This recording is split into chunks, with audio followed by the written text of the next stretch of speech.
আসসালামু আলাইকুম রহমতুল্লাহ। গত রাতের খেলায় ব্রাজিল অবিশ্বাস্যভাবে টার্ন ওভার করছে। এত বড় একটা দলের খেলা, কোয়ার্টার ফাইনাল খেলা মানে একটা বিশেষ উত্তেজনা কাজ করে, বা নকআউট পর্ব, যেটা নকআউট পর্ব মানে একটা উত্তেজনা কাজ করে সবার মধ্যে, যে এটা দলীয় একটা ভালোবাসা থেকে এই চাপটা। আর বাংলাদেশের বড় গাড়ি এইখানে ঘুরাচ্ছে। ঢাকা শহরে দুইটা রোড আছে, একটা হলো 60 ফিট, একটা হলো 100 ফিট, আর একটা হলো 300 ফিট। আমরা সচরাচর 60 ফিট সবাই চিনি, 300 ফিটও সবাই চিনি, কিন্তু 100 ফিট কিন্তু অনেকেই জানি না যে 100 ফিট রোডটা কোথায়। আবার অনেকেই চিনি। তো 300 ফিট রোডটা হলো পূর্বাচল 300 ফিট, এটা সবাই চিনে। একটা রিনাউন রোড, বাংলাদেশের মধ্যে সবচেয়ে ইন্টারসিটিতে সবচেয়ে একটা বড় রোড এবং এক্সপ্রেসওয়ে বলা চলে। আর 60 ফিট তো আমাদের কম বেশি সবারই জানা, 60 ফিট রোড। আর 100 ফিট রোডটা, এইটা হলো অনেকেই চিনে কিন্তু জানে না। যেমন 100 ফিট রোডটা, এটার আরেকটা নাম হচ্ছে মাদানী অ্যাভিনিউ। ঢাকা সিটিতে সবগুলো রোডেরই কম বেশি নাম আছে। মাদানী অ্যাভিনিউটা হলো নতুন বাজার থেকে বেড়ায় যাওয়ার যে রোড, এইটাই হলো মাদানী অ্যাভিনিউ বা 100 ফিট রোড, যেটা ইউনাইটেড ইন্টারন্যাশনাল ইউনিভার্সিটির রোড, UIU। সো এই রোডটা 100 ফিট রোডগুলো আসলে মূলত প্রস্থতার উপরেই নামকরণ হয়েছে আমার মনে হয় একান্তই। রোডগুলো অনেক প্রশস্ত, 60 ফিটের মতোই, 100 ফিট প্রায় 100 ফিটের মতোই প্রশস্ত। ও বাবা, আজকে বৃষ্টি পড়তেছে। 60 ফিট যে রোডটা, এটা হচ্ছে এই মিরপুর থেকে আগারগাঁওকে লিঙ্ক করেছে এই রোডটা। আর লিঙ্ক করার ফলে রোডটাতে অনেক প্রেসার থাকে, সকালে এবং সন্ধ্যায় অনেক গাড়ি চলাচল করে। লিঙ্ক রোডগুলো সবগুলোতেই একই অবস্থা। যেমন তেজগাঁও গুলশান লিঙ্ক রোড, এই রোডটাতেও প্রচুর চাপ থাকে। তারপরে শ্যামলী লিঙ্ক রোড, এটাতেও মোটামুটি ভালো চাপ থাকে। আরেকটা আছে হচ্ছে গুলশান বাড্ডা লিঙ্ক রোড, এটাতেও অনেক চাপ থাকে। আর এই লিঙ্ক রোডগুলো মূলত করা হয়েছে একটু চাপটাকে কমানোর জন্য সিটির মধ্যে, এক পাশ থেকে অন্য পাশে যাইতে গেলে। কিন্তু এত চাপ যে ম্যাক্সিমাম সময় জ্যাম লেগে থাকে।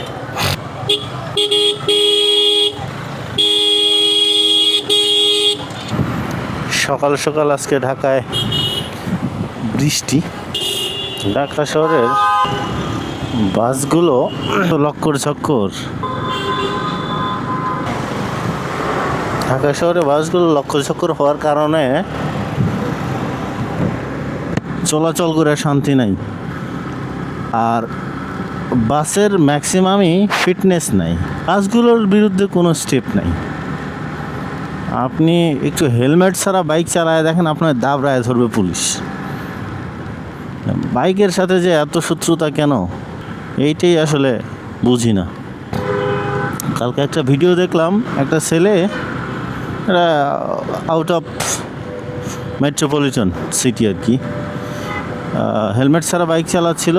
এক মোড়ে বাইক নিয়ে আসতেছে, একটা ট্রাফিক পুলিশ এত জোরে দৌড় দিছে, দিয়ে ওরে দৌড়তে গেছে, সে ব্যালেন্স কন্ট্রোল করতে না পারে পাশ কাটায় যেন বাম দিয়ে ঢুকাইছে, যা ড্রেনের মধ্যে পড়ে গেছে। আমার কথা, এত ফিটনেসবিহীন গাড়ি, এত লাইসেন্সবিহীন গাড়ি চলতেছে, অননুমোদিত গাড়ি চলতেছে, সেইগুলোর ব্যাপারে পদক্ষেপ নেই। একটা বাইকার শুধু হেলমেট ছাড়া চলতেছে, হেলমেট কি তার সেফটি, নিজের সেফটি, সে নিজের সেফটি নেয় নাই, তো সেফটির দায়িত্ব কি পুলিশের? আমার সেফটি পুলিশ নেওয়ার জন্য অস্থির হয়ে গেছে, না নিলে মায়ের কেড়ে আমি নেব সেফটি। এটার জন্য একটা অ্যাওয়ারনেস করতে পারে যে ভাই সেফটি নিয়ে গাড়ি চালান আপনি। মানে আমার নিরাপত্তা নিয়ে ওরা উদ্বিগ্ন, এই জন্য নিরাপত্তা না নিলে মায়ের। আর যেখানে অননুমোদিত গাড়ি চলতেছে, অটো, ব্যাটারি, এদের প্রতি কোনো তাদের ভূক্ষেপ নাই। ওগুলো অ্যাক্সিডেন্ট হলে তো সব মরবে, ওই জন্য ওদের ভূক্ষেপও নাই। আর এই অবহেলার কারণে আজকে সবগুলো সিটিতে অটোরিকশার এত চাপ।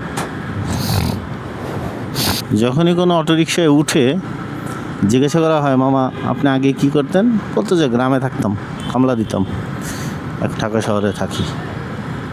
মানে প্রত্যেককেই কেউ না কেউ ভিন্ন পেশায় ছিল, কিন্তু অটো আসার কারণে এখন তারা অটোর ড্রাইভার, ঢাকা শহরে গাড়ি চালায়। কী গাড়ি চালায় ডাজন্ট ম্যাটার, গাড়ি চালায়।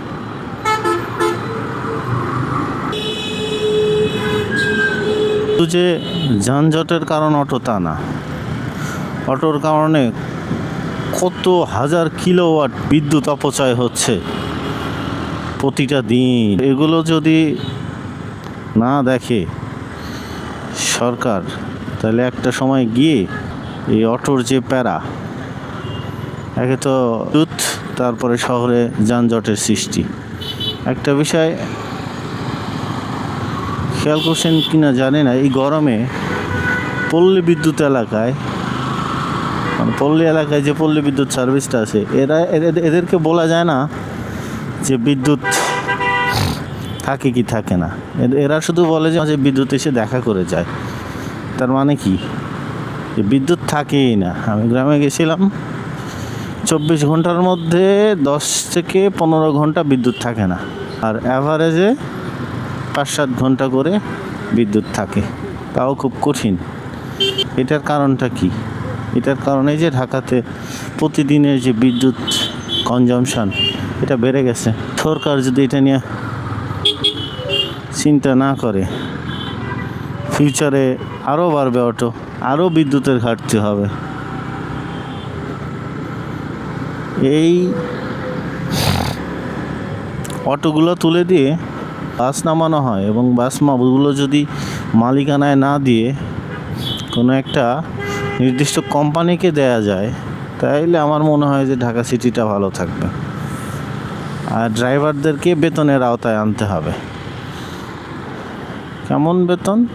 ওরা তো এখন পার ডে 1000, 1500, 2000 টাকা করে নিজের জন্য রাখে, হেল্পারের জন্য 500, 1000।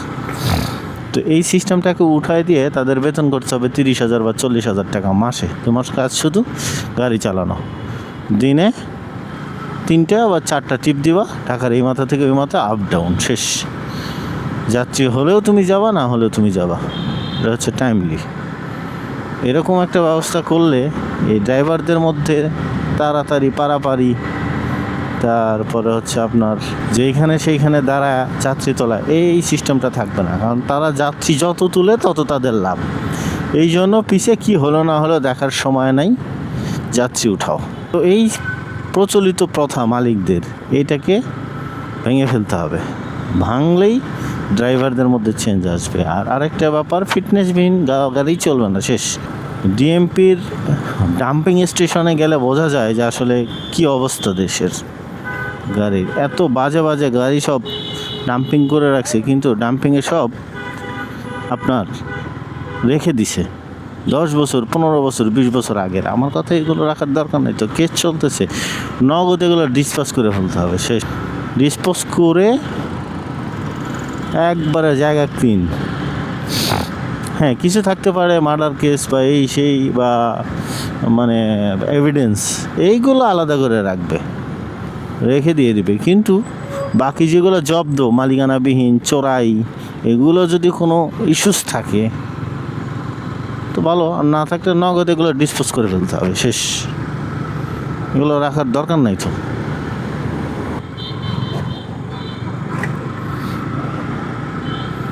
বিগত আওয়ামী লীগ সরকারের প্রতিষ্ঠা বার্ষিকী উপলক্ষে যে সিকিউরিটি নেওয়া হয়েছিল ঢাকা সিটিতে, এই ঢাকা সিটিতে ওই সিকিউরিটি নেওয়ার কারণে এখনও পর্যন্ত আপনার বিএমপির চেকপোস্টগুলো সরানো হয় নাই, যার ফলে এত যানজটের সৃষ্টি হয় বলার বাইরে।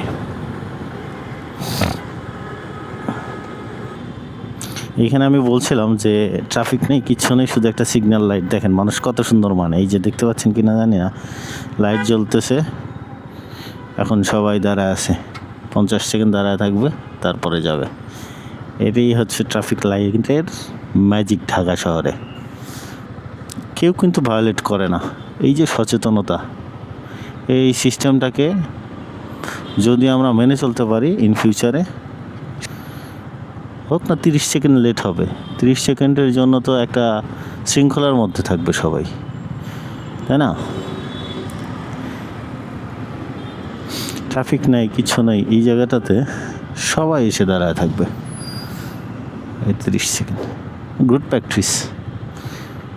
আসলে আমার মনে হয় প্রত্যেকটা মোড়ে এরকম করা উচিত, আর অপ্রয়োজনীয় ইউটার্নগুলো বন্ধ করে দেওয়া উচিত। এই অপ্রয়োজনীয় ইউটার্নগুলো বন্ধ করে দিলে তখন মানুষ আরেকটু সুশৃঙ্খল হবে। ঘুরে আসুক 2 কিলো, আমার কথা 2 কিলো ঘুরে এসে বাসায় ঢুকুক, তাও ভালো। কিন্তু এই যেখানে সেখানে ইউটার্ন করে রাস্তা ব্লক করা, রিক্সার সুযোগ করে দেয়, এইটার দরকার নেই। আমি একদিন মাজার রোডের এসপি ফিলিং স্টেশন থেকে তেল নেব, ওদের তেলের কোয়ালিটি মোটামুটি ভালো। তো তেল নিলাম, নিয়ে মাজার রোড দিয়ে ঢুকে 1 নম্বর দিয়ে বের হবো। তো ডিএমপি বলতেছে যে মাজার রোডের ইউটার্ন এখন বন্ধ, আপনারা সামনে থেকে ঘুরে আসেন। মানে সামনে থেকে বলতে আপনার গাবতলির নিচ দিয়ে যে আন্ডারপাস করছে, ইউটার্নের ওই দিক দিয়ে ঘুরে আপনার আবার গাবতলি হয়ে আসে, তারপরে যাইতে হবে। এখন তারা বলতেছে যেহেতু বন্ধ, যেতে হবেই। ও বাবা, গেলাম ইউটার্ন করতে, যায় দেখি এত জ্যাম লাগাইছে এই পরিবহনগুলো ঢুকে, মিনিমাম আমার ওইখানে 40 থেকে 45 মিনিট দেরি হয়েছে পাক্কা, শুধু একটা ইউটার্ন বন্ধ করার কারণে। আবার এখন আমি তো গেছি, আর ব্যাক করারও তো সুযোগ নেই, কী করা। পরে ওই ইউটার্ন ঘুরে ওই মাজার রোডে এসে তারপরে বাসায় গেছি। তো আমার কথা যে এই সিস্টেমটাকে একবার পার্মানেন্ট করে ফেলতে হবে, যেন সবাই এটা বাধ্য হয় ফলো করতে। জীবনের হিসাব মেলে না আমার, জীবনের হিসাব মেলে না, হিসেব করি বসে বসে, ফলাফল শূন্য শেষে। তুমি যাবা, তুমি